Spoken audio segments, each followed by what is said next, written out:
गौरी पुत्र गणेश भगवान की जय। श्री लक्ष्मी नारायण भगवान की जय। श्री उमापति शंकर भगवान की जय। बृहस्पति देव की जय। प्रिय भक्तजनों, आज हम इस वीडियो में बृहस्पतिवार की व्रत कथा सुनेंगे। बृहस्पतिवार व्रत को करने से मन की इच्छाएं पूरी होती हैं और बृहस्पति महाराज प्रसन्न होते हैं तथा धन, पुत्र, विद्या और मनवांछित फलों की प्राप्ति होती है। परिवार को सुख शांति मिलती है। इसीलिए यह व्रत सर्वश्रेष्ठ और अति फलदायक सभी स्त्री और पुरुषों के लिए है। इस व्रत में केले का पूजन करना चाहिए। कथा और पूजन के समय तन, मन, क्रम, वचन से शुद्ध होकर जो इच्छा हो बृहस्पति देव की प्रार्थना करनी चाहिए और उनकी इच्छाओं को बृहस्पति देव अवश्य पूर्ण करते हैं, ऐसा मन में दृढ़ विश्वास रखना चाहिए। तो भक्तजनों, आइए अब सुनते हैं बृहस्पतिवार की व्रत कथा। तो आप सभी भक्तजन बड़ी ही श्रद्धा, ध्यान पूर्वक और प्रसन्न चित्त मन से इस कथा को सुनिए। तो सभी प्रेम से बोलिए श्री लक्ष्मी नारायण भगवान की जय। बृहस्पति देव की जय। सर्वदेवी देवता की जय। भारतवर्ष में एक राजा राज्य करता था। वह बड़ा प्रतापी और दानी था। वह नित्य गरीबों और ब्राह्मणों की सहायता करता था, लेकिन यह बात उसकी रानी को अच्छी नहीं लगती थी। वह ना ही गरीबों को दान देती और ना ही भगवान का पूजन करती थी और राजा को भी दान देने से मना किया करती थी। एक दिन राजा शिकार खेलने वन को गए हुए थे तो रानी महल में अकेली थी। उसी समय बृहस्पति देव साधु वेश में राजा के महल में भिक्षा के लिए गए और भिक्षा मांगी। तब रानी ने भिक्षा देने से इनकार किया और कहा, हे साधु महाराज, मैं तो दान पुण्य से तंग आ गई हूँ। मेरा पति सारा धन लुटाता रहता है। मेरी इच्छा है कि हमारा धन नष्ट हो जाए, फिर न रहेगा बांस, न बजेगी बांसुरी। तब साधु ने कहा, देवी, तुम तो बड़ी अजीब हो। धन, संतान तो सभी चाहते हैं, पुत्र और लक्ष्मी तो पापी के घर भी होनी चाहिए। यदि तुम्हारे पास अधिक धन है तो भूखों को भोजन दो, प्यासों के लिए प्याऊ बनवाओ, मुसाफिरों के लिए धर्मशालाएं खुलवाओ और निर्धन अपनी कुंवारी कन्याओं का विवाह नहीं कर सकते, उनका विवाह करा दो। ऐसे कई और काम हैं जिनको करने से तुम्हारा यश लोक परलोक में फैलेगा। परंतु रानी पर उपदेश का कोई प्रभाव न पड़ा। वह बोली, महाराज, आप मुझे कुछ न समझाएं। मैं ऐसा धन नहीं चाहती जो हर जगह बांटती फिरूं। तब साधु ने उत्तर दिया, यदि तुम्हारी ऐसी इच्छा है तो तथास्तु। तुम ऐसा करना कि बृहस्पतिवार को घर लीप कर पीली मिट्टी से अपना सिर धोकर स्नान करना, भट्टी चढ़ाकर कपड़े धोना। ऐसा करने से आपका सारा धन नष्ट हो जाएगा। और इतना कहकर वह साधु महाराज वहां से आलोप हो गए। तब साधु के अनुसार कही बातों को पूरा करते हुए रानी को केवल 3 बृहस्पतिवार ही बीते थे कि उसकी समस्त धन संपत्ति नष्ट हो गई और भोजन के लिए राजा का परिवार तरसने लगा। तब एक दिन राजा ने रानी से बोला कि हे रानी, तुम यहीं रहो, मैं दूसरे देश को जाता हूँ, क्योंकि यहाँ पर सभी लोग मुझे जानते हैं, इसीलिए मैं कोई छोटा कार्य नहीं कर सकता। तब ऐसा कहकर राजा परदेश चला गया और वहाँ वह जंगल से लकड़ी काटकर लाता और शहर में बेचता और इस तरह वह अपना जीवन व्यतीत करने लगा। इधर राजा के परदेश जाते ही रानी और दासी दुखी रहने लगे। एक बार जब रानी और दासी को 7 दिन तक बिना भोजन के रहना पड़ा तो रानी ने अपनी दासी से कहा, हे दासी, पास ही के नगर में मेरी बहन रहती है, वह बड़ी धनवान है, तू उसके पास जा और कुछ ले आ ताकि थोड़ी बहुत गुजर बसर हो जाए। तब दासी रानी की बहन के पास गई और उस दिन गुरुवार था और रानी की बहन उस समय बृहस्पतिवार व्रत की कथा सुन रही थी। तब दासी ने रानी की बहन को अपनी रानी का संदेश दिया, लेकिन रानी की बड़ी बहन ने कोई उत्तर नहीं दिया। और जब दासी को रानी की बहन से कोई उत्तर नहीं मिला तो वह बहुत दुखी हुई और उसे क्रोध भी आया और दासी ने वापस आकर रानी को सारी बात बता दी।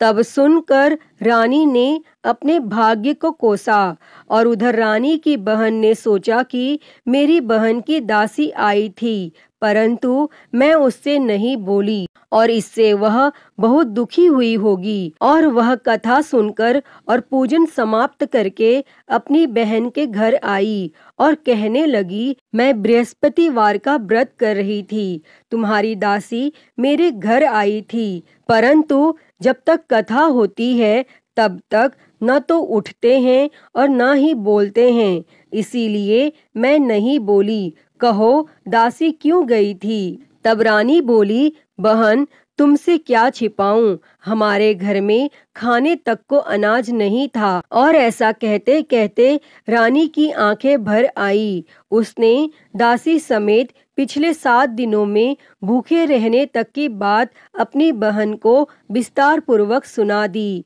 तब रानी की बहन बोली, देखो बहन, भगवान बृहस्पति देव सबकी मनोकामना को पूर्ण करते हैं। देखो शायद तुम्हारे घर में अनाज रखा हो। पहले तो रानी को विश्वास नहीं हुआ, पर बहन के आग्रह करने पर उसने अपनी दासी को अंदर भेजा तो उसे सचमुच अनाज से भरा एक घड़ा मिल गया और यह देखकर दासी को बड़ी हैरानी हुई। तब दासी रानी से कहने लगी, हे रानी, जब हमको भोजन नहीं मिलता तो हम व्रत ही तो करते हैं, इसीलिए क्यों न इनसे व्रत और कथा की विधि पूछ ली जाए ताकि हम भी व्रत कर सकें। और तब रानी ने अपनी बहन से बृहस्पतिवार व्रत के बारे में पूछा। तब उसकी बहन ने बताया, बृहस्पतिवार के व्रत में चने की दाल और मुनक्का से विष्णु भगवान का केले की जड़ में पूजन करें तथा दीपक जलाएं, व्रत कथा सुनें और पीला भोजन ही करें, इससे बृहस्पति देव प्रसन्न होते हैं। व्रत और पूजन विधि बताकर रानी की बहन अपने घर को लौट गई और 7 दिन के बाद जब गुरुवार आया तो रानी और दासी ने व्रत रखा। घुड़साल में जाकर चना और गुड़ लेकर आई, फिर उससे केले की जड़ तथा विष्णु भगवान का पूजन किया। और अब पीला भोजन कहाँ से आए, इस बात को लेकर दोनों बहुत दुखी थी। चूंकि उन्होंने व्रत रखा था इसीलिए बृहस्पति देव उनसे प्रसन्न थे, इसीलिए वे एक साधारण व्यक्ति का रूप धारण कर 2 थालों में सुंदर पीला भोजन दासी को दे गए। और तब भोजन पाकर दासी प्रसन्न हुई और फिर रानी के साथ मिलकर भोजन ग्रहण किया और उसके बाद वे सभी गुरुवार को व्रत और पूजन करने लगी। बृहस्पति भगवान की कृपा से उनके पास फिर से धन संपत्ति आ गई, परंतु रानी फिर से पहले की तरह आलस्य करने लगी। तब दासी बोली, देखो रानी, तुम पहले भी इस प्रकार आलस्य करती थी, तुम्हें धन रखने में कष्ट होता था और इस कारण सब धन नष्ट हो गया, और अब जब भगवान बृहस्पति की कृपा से धन मिला है तो तुम्हें फिर से आलस्य होता है। और रानी को समझाते हुए दासी कहती है कि बड़ी मुसीबतों के बाद हमने यह धन पाया है, इसीलिए हमें दान पुण्य करना चाहिए, भूखे मनुष्यों को भोजन कराना चाहिए और धन को शुभ कार्यों में खर्च करना चाहिए, जिससे तुम्हारे कुल का यश बढ़ेगा, स्वर्ग की प्राप्ति होगी और पितर प्रसन्न होंगे। और तब दासी की बात मानकर रानी अपना धन शुभ कार्यों में खर्च करने लगी, जिससे पूरे नगर में उसका यश फैलने लगा। और बृहस्पतिवार व्रत कथा के बाद श्रद्धा के साथ आरती की जानी चाहिए। इसके बाद प्रसाद बांटकर उसे ग्रहण करना चाहिए। और यहाँ एक दिन राजा दुखी होकर जंगल में एक पेड़ के नीचे आसन जमाकर बैठ गया। वह अपनी दशा को याद करके व्याकुल होने लगा और बृहस्पतिवार का दिन था। एकाएक उसने देखा कि निर्जन वन में एक साधु प्रकट हुए और वह साधु वेश में स्वयं बृहस्पति देवता थे। लकड़हारे के सामने आकर बोले, हे लकड़हारे, इस सुनसान जंगल में तू चिंता मग्न क्यों बैठा है?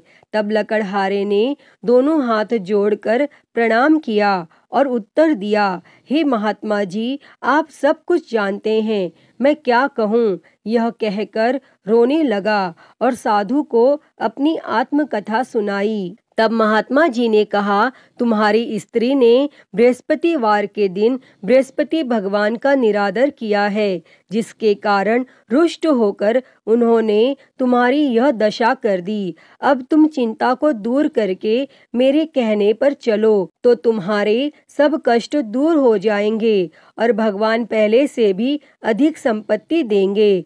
तुम बृहस्पति के दिन कथा किया करो। 2 पैसे के चने मुनक्का लाकर उसका प्रसाद बनाओ और शुद्ध जल से लोटे में शक्कर मिलाकर अमृत तैयार करो। कथा के पश्चात अपने सारे परिवार और सुनने वाले प्रेमियों में अमृत व प्रसाद बांटकर आप भी ग्रहण करो। ऐसा करने से भगवान तुम्हारी सब मनोकामनाएं पूरी करेंगे। तब साधु के ऐसे वचन सुनकर लकड़हारा बोला, हे प्रभु, मुझे लकड़ी बेचकर इतना पैसा नहीं मिलता जिससे भोजन के उपरांत कुछ बचा सकूं।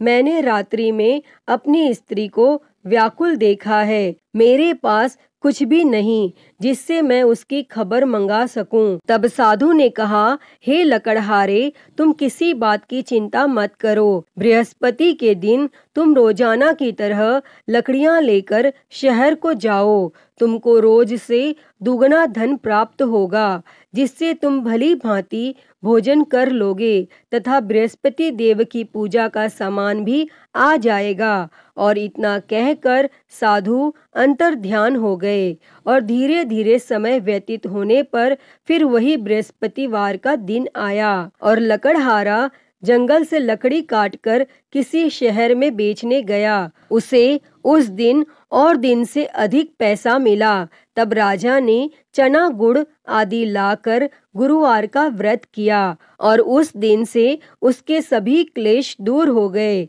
परंतु जब दोबारा गुरुवार का दिन आया तो बृहस्पतिवार का व्रत करना वह भूल गया। इस कारण बृहस्पति भगवान नाराज हो गए और उस दिन उस नगर के राजा ने विशाल यज्ञ का आयोजन किया तथा शहर में यह घोषणा करा दी कि कोई भी मनुष्य अपने घर में भोजन न बनावे और न आग जलावे। समस्त जनता मेरे यहाँ भोजन करने आवे और इस आज्ञा को जो न मानेगा उसे फांसी की सजा दी जाएगी। और इस तरह की घोषणा संपूर्ण नगर में करवा दी गई। तब राजा की आज्ञा अनुसार शहर के सभी लोग भोजन करने गए, लेकिन लकड़हारा कुछ देर से पहुंचा, इसीलिए राजा उसको अपने साथ घर लिवा ले गए और ले जाकर भोजन करा रहे थे तो रानी की दृष्टि उस खूंटी पर पड़ी जिस पर उसका हार लटका हुआ था। वह वहां पर दिखाई नहीं दिया। तब रानी ने निश्चय किया कि मेरा हार इस मनुष्य ने चुरा लिया है और उसी समय सिपाहियों को बुलाकर उसको कारागार में डलवा दिया। और जब लकड़हारा कारागार में पड़ गया और वह बहुत दुखी होकर विचार करने लगा कि न जाने कौन से पूर्व जन्म के कर्म से मुझे यह दुख प्राप्त हुआ है, और वह उसी साधु को याद करने लगा जो कि जंगल में मिले थे। तब उसी समय तत्काल बृहस्पति देव साधु के रूप में प्रकट हुए और उसकी दशा को देखकर कहने लगे, अरे मूर्ख, तूने बृहस्पति देव की कथा नहीं करी, इस कारण तुझे दुख प्राप्त हुआ है। अब चिंता मत कर, बृहस्पतिवार के दिन कारागार के दरवाजे पर 4 पैसे पड़े मिलेंगे। उनसे तू बृहस्पति देव की पूजा करना और तेरे सभी कष्ट दूर हो जाएंगे। तब बृहस्पतिवार के दिन उसे 4 पैसे मिले। लकड़हारे ने कथा कही और उसी रात्रि को बृहस्पति देव ने उस नगर के राजा को स्वप्न में कहा, हे राजा, तुमने जिस आदमी को कारागार में बंद कर दिया है वह निर्दोष है, वह राजा है, उसे छोड़ देना। और रानी का हार उसी खूंटी पर लटका है। अगर तू ऐसा नहीं करेगा तो मैं तेरे राज्य को नष्ट कर दूंगा। और इस तरह रात्रि के स्वप्न को देखकर राजा प्रातः काल उठा और खूंटी पर हार देखकर लकड़हारे को बुलाकर क्षमा मांगी तथा लकड़हारे को योग्य सुंदर वस्त्र आभूषण देकर विदा कर दिया। और बृहस्पति देव की आज्ञा के अनुसार लकड़हारा अपने नगर को चल दिया। और जब राजा अपने नगर के निकट पहुंचा तो उसे बड़ा आश्चर्य हुआ। नगर में पहले से अधिक बाग, तालाब, कुएं तथा बहुत सी धर्मशाला, मंदिर आदि बन गई हैं। तब राजा ने पूछा, यह किसका बाग और धर्मशाला है? तब नगर के सब लोग कहने लगे, यह सब रानी और बांदी के हैं। तो राजा को आश्चर्य हुआ और गुस्सा भी आया। और जब रानी ने यह खबर सुनी कि राजा आ रहे हैं तो रानी ने बांदी से कहा कि हे दासी, देख राजा हमको कितनी बुरी हालत में छोड़ गए थे और हमारी ऐसी हालत देखकर वह लौट न जाए, इसीलिए तू दरवाजे पर खड़ी हो जा। तब आज्ञा अनुसार दासी दरवाजे पर खड़ी हो गई और राजा आए तो उन्हें अपने साथ लिवा लाई। तब राजा ने क्रोध करके अपनी रानी से पूछा कि यह धन तुम्हें कैसे प्राप्त हुआ है? तब रानी ने कहा, हमें यह सब धन बृहस्पति देव के इस व्रत के प्रभाव से प्राप्त हुआ है। और फिर राजा ने निश्चय किया कि 7 रोज बाद तो सभी बृहस्पति देव का पूजन करते हैं, परंतु मैं प्रतिदिन दिन में 3 बार कहानी तथा रोज व्रत किया करूँगा। और अब हर समय राजा के दुपट्टे में चने की दाल बंधी रहती तथा दिन में 3 बार कहानी कहता। और एक रोज राजा ने विचार किया कि चलो अपनी बहन के यहाँ हो आवे। इस तरह निश्चय कर राजा घोड़े पर सवार हो अपनी बहन के यहाँ को चलने गया। मार्ग में उसने देखा कि कुछ आदमी एक मुर्दे को लिए जा रहे हैं। उन्हें रोककर राजा ने कहा, अरे भाइयों, मेरी बृहस्पति देव की कथा सुन लो। और वे बोले, लो, हमारा तो आदमी मर गया है, इसको अपनी कथा की पड़ी है।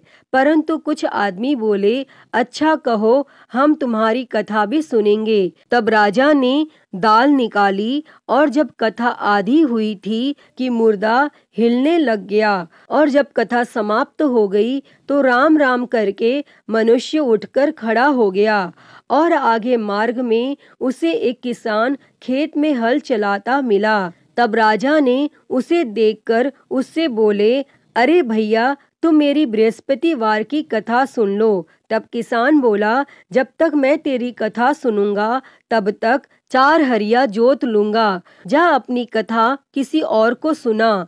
इस तरह राजा आगे चलने लगा और राजा के हटते ही बैल पछाड़ खाकर गिर गया तथा किसान के पेट में बड़ी जोर का दर्द होने लगा। और उस समय उसकी माँ रोटी लेकर आई। उसने जब यह देखा तो अपने पुत्र से सब हाल पूछा। तब बेटे ने सभी हाल कह दिया। तो बुढ़िया दौड़ी दौड़ी उस घुड़सवार के पास गई और उससे बोली कि मैं तेरी कथा सुनूंगी, तू अपनी कथा मेरे खेत पर चलकर ही कहना। तब राजा ने बुढ़िया के खेत पर जाकर कथा कही और जिसके सुनते ही वह बैल उठ खड़ा हुआ तथा किसान के पेट का दर्द भी बंद हो गया। और राजा अपनी बहन के घर पहुंचा और बहन ने भाई की खूब मेहमानी की। दूसरे रोज प्रातः काल राजा जगा तो वह देखने लगा कि सब लोग भोजन कर रहे हैं। तब राजा ने अपनी बहन से कहा, ऐसा कोई मनुष्य है जिसने भोजन नहीं किया हो, मेरी बृहस्पतिवार की कथा सुन ले। तब बहन बोली, हे भैया, यह देश ऐसा ही है कि पहले यहाँ लोग भोजन करते हैं, बाद में अन्य काम करते हैं। अगर कोई पड़ोस में हो तो देख आऊं। और वह ऐसा कहकर देखने चली गई, परंतु उसे कोई ऐसा व्यक्ति नहीं मिला जिसने भोजन न किया हो। अतः वह एक कुम्हार के घर गई जिसका लड़का बीमार था। उसे मालूम हुआ कि उनके यहाँ 3 रोज से किसी ने भोजन नहीं किया है। तब रानी ने अपने भाई की कथा सुनने के लिए कुम्हार से कहा और वह तैयार हो गया। तब राजा ने जाकर बृहस्पतिवार की कथा कही, जिसको सुनकर उसका लड़का ठीक हो गया और अब तो राजा की प्रशंसा होने लगी। फिर एक रोज राजा ने अपनी बहन से कहा कि हे बहन, हम अपने घर को जाएंगे, तुम भी तैयार हो जाओ। राजा की बहन ने अपनी सास से कहा। सास ने कहा, हाँ चली जा, परंतु अपने लड़कों को मत ले जाना, क्योंकि तेरे भाई की कोई औलाद नहीं है। और बहन ने अपने भैया से कहा, हे भैया, मैं तो चलूंगी, पर कोई बालक नहीं जाएगा। तब राजा बोला, जब कोई बालक नहीं चलेगा तब तुम भी क्या करोगी। और बड़े दुखी मन से राजा अपने नगर को लौट आया। और राजा ने अपनी रानी से कहा, हम निर्वंशी है, हमारा मुंह देखने का धर्म नहीं है। और फिर कुछ भोजन आदि भी नहीं किया। तब रानी बोली, हे प्रभु, बृहस्पति देव ने हमें सब कुछ दिया है, वह हमें औलाद अवश्य देंगे। और उसी रात को बृहस्पति देव ने राजा से स्वप्न में कहा, हे राजा, उठ, सभी सोच त्याग दे, तेरी रानी गर्भ से है। तब राजा को यह बात सुनकर बड़ी खुशी हुई और 9वें महीने में उसके गर्भ से एक सुंदर पुत्र पैदा हुआ। तब राजा बोला, हे रानी, स्त्री बिना भोजन के रह सकती है, पर बिना कहे नहीं रह सकती। जब मेरी बहन आवे तुम उससे कुछ कहना मत। तब रानी ने यह सुनकर हाँ कर दिया। और जब राजा की बहन ने यह शुभ समाचार सुना तो वह बहुत खुश हुई और बधाई लेकर अपने भाई के यहाँ आई। तभी रानी ने कहा, घोड़ा चढ़कर तो नहीं आई, गधा चढ़ी आई। तब राजा की बहन बोली, भाभी, मैं इस प्रकार न कहती तो तुम्हें औलाद कैसे मिलती। प्रिय भक्तजनों, बृहस्पति देव ऐसे ही हैं, जैसी जिसके मन में कामनाएं हैं सभी को पूर्ण करते हैं। जो सद्भावना पूर्वक बृहस्पतिवार का व्रत करता है, एवं कथा पढ़ता है अथवा सुनता है, दूसरों को सुनाता है, बृहस्पति देव उसकी सभी मनोकामना पूर्ण करते हैं। जैसी सच्ची भावना से रानी और राजा ने उनकी कथा का गुणगान किया, तो उनकी सभी इच्छाएं बृहस्पति देव जी ने पूर्ण की थी। अतः हे बृहस्पति देव जी, जैसी कृपा आपने राजा और रानी पर की, वैसी ही कृपा इस कथा को कहते, सुनते और हुंकारा भरते सभी पर करना। तो सभी प्रेम से बोलिए, बृहस्पति देव की जय, श्री लक्ष्मी नारायण भगवान की जय। तो आइए बृहस्पतिवार व्रत की एक और कथा सुनते हैं। तो सभी प्रेम से बोलिए, बृहस्पति देव की जय, भगवान विष्णु की जय। प्राचीन समय में एक ब्राह्मण रहता था। वह बहुत निर्धन था, उसकी कोई संतान नहीं थी। उसकी स्त्री बहुत मलिनता के साथ रहती थी। वह स्नान न करती, किसी देवता का पूजन न करती। इससे ब्राह्मण देवता बड़े दुखी थे। बेचारे बहुत कुछ कहते थे, किंतु उसका कुछ परिणाम न निकला। तब भगवान की कृपा से ब्राह्मण की स्त्री को कन्या रूपी रत्न पैदा हुआ। कन्या बड़ी होने पर प्रातः स्नान करके विष्णु भगवान का जाप वह बृहस्पतिवार का व्रत करने लगी और अपने पूजन पाठ को समाप्त करके विद्यालय जाती तो अपनी मुट्ठी में जौ भर के ले जाती और पाठशाला के मार्ग में डालती जाती। तब ये जौ स्वर्ण के हो जाते और लौटते समय वह उनको बीन कर घर ले आती थी। और एक दिन वह बालिका सूप में उस सोने के जौ को फटक कर साफ कर रही थी। तब उसके पिता ने देख लिया और कहा, हे बेटी, सोने के जौ के लिए सोने का सूप होना चाहिए। तब दूसरे दिन बृहस्पतिवार था और इस कन्या ने व्रत रखा और बृहस्पति देव से प्रार्थना करके कहा, मैंने आपकी पूजा सच्चे मन से की हो तो मेरे लिए सोने का सूप दे दो। तब बृहस्पति देव ने उसकी प्रार्थना स्वीकार कर ली। तब रोजाना की तरह वह कन्या जौ फैलाती हुई जाने लगी और जब लौटकर जौ बीन रही थी तो बृहस्पति देव की कृपा से सोने का सूप मिला और उसे वह घर ले आई और उसमें जौ साफ करने लगी, परंतु उसकी माँ का वही ढंग रहा। एक दिन की बात है कि वह कन्या सोने के सूप में जौ साफ कर रही थी और उस समय उस शहर का राजपुत्र वहां से होकर निकला और इस कन्या के रूप और कार्य को देखकर मोहित हो गया तथा अपने घर आकर भोजन तथा जल त्याग कर उदास होकर लेट गया। और जब राजा को इस बात का पता लगा तो अपने प्रधानमंत्री के साथ उसके पास गए और बोले, हे बेटा, तुम्हें किस बात का कष्ट है? किसी ने अपमान किया है अथवा और कोई कारण हो सो कहो, मैं वही कार्य करूँगा जिससे तुम्हें प्रसन्नता होगी। और तब अपने पिता की राजकुमार ने बातें सुनी तो वह बोला, मुझे आपकी कृपा से किसी बात का दुख नहीं है, किसी ने मेरा अपमान नहीं किया है, परंतु मैं उस लड़की से विवाह करना चाहता हूँ जो सोने के सूप में जौ साफ कर रही थी। और यह सुनकर राजा आश्चर्य में पड़ा और बोला, हे बेटा, इस तरह की कन्या का पता तुम ही लगाओ, मैं उसके साथ तेरा विवाह अवश्य ही करवा दूंगा।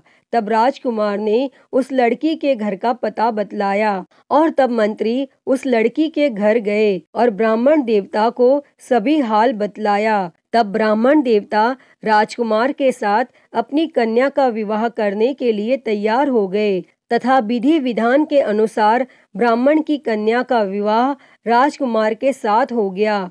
और कन्या के घर से जाते ही पहले की भांति उस ब्राह्मण देवता के घर में गरीबी का निवास हो गया। और एक दिन दुखी होकर ब्राह्मण देवता अपनी पुत्री के पास गए। तब बेटी ने पिता की दुखी अवस्था को देखा और अपनी माँ का हाल पूछा। तब ब्राह्मण ने सभी हाल कहा। तब कन्या ने बहुत सा धन देकर अपने पिता को विदा कर दिया और इस तरह ब्राह्मण का कुछ समय सुखपूर्वक व्यतीत हुआ।